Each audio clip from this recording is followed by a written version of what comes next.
लगभग 4000 कैदियों को साल में 3 दफ़ा फरलो मिलती है। लगभग कई कैदी की एक आध बार इमरजेंसी हो जाती है, किसी घर में कोई अनहोनी हो जाए, कुछ और हो जाए परिवार में, समय वो अलग कानून के हिसाब से।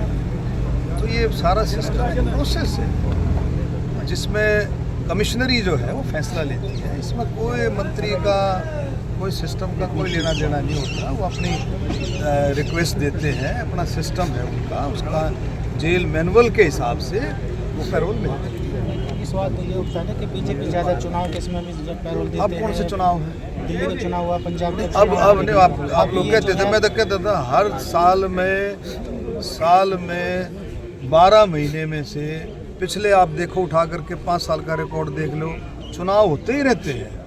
पीछे चुनाव गए, असेंबली के चुनाव, हरियाणा के चुनाव हुए, उसके बाद महाराष्ट्र का चुनाव हुआ, झारखंड के चुनाव हुए, उसके बाद ये आगे आपके निकाय के चुनाव आ गए। अब कौन से चुनाव है? आप कह रहे हैं ना चुनाव के वक्त बाबा को पैरोल मिलती है। अब कौन से चुनाव है? वो जो कैदी वो सजाए आफ्ता सजाए आफ्ता जो कैदी था, उसको सजा हुई थी, पंजाब का रहने वाला था और इलेक्ट्रिशियन था।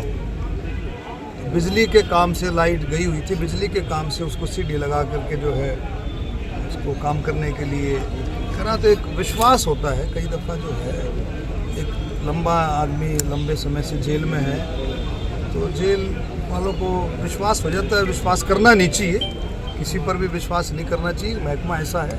वो विश्वास के हिसाब से लिया उसने, लेकिन पूरा मुस्तैदी से प्रशासन, पुलिस प्रशासन पूरी मुस्तैदी से लगाया, उसको जल्दी उसको पकड़ ले। पहले हिसार में है, महाराजा अग्रसेन जी के नाम से हिसार एयरपोर्ट का नाम रखा गया है। और उसके बाद यमुनानगर में जो थर्मल प्लांट है, पंडित दीनबंधु सर छोटू राम जी के नाम से जो थर्मल प्लांट है, उसका पत्थर रखेंगे और उसका उद्घाटन करेंगे। दोनों प्रोग्राम जो है लोगों में, पूरे हरियाणा की आम जनता में ज़बरदस्त उत्साह है। आप देखेंगे मेले की तरह से दोनों प्रोग्राम, जैसे मेला लगता है, मेले में समझते हैं, मेले में कोई कहीं से आ रहा है, कोई किसी गली में खड़ा है, तो कहीं छत पर खड़ा है, कोई किसी तरह से। अब मेले की तरह से प्रोग्राम होगा। जैसे माननीय प्रधानमंत्री जब पानीपत में आए थे, आपने देखा बिल्कुल मेले का आकार था। इसी तरह से हिसार और यमुनानगर में मैं दावे के साथ कह सकता हूँ, इतना जो हमारे मुख्यमंत्री जी, नायब सैनी जी दिन रात जो है सारे लग करके सब कार्यकर्ता इसमें लगे हुए हैं और ज़बरदस्त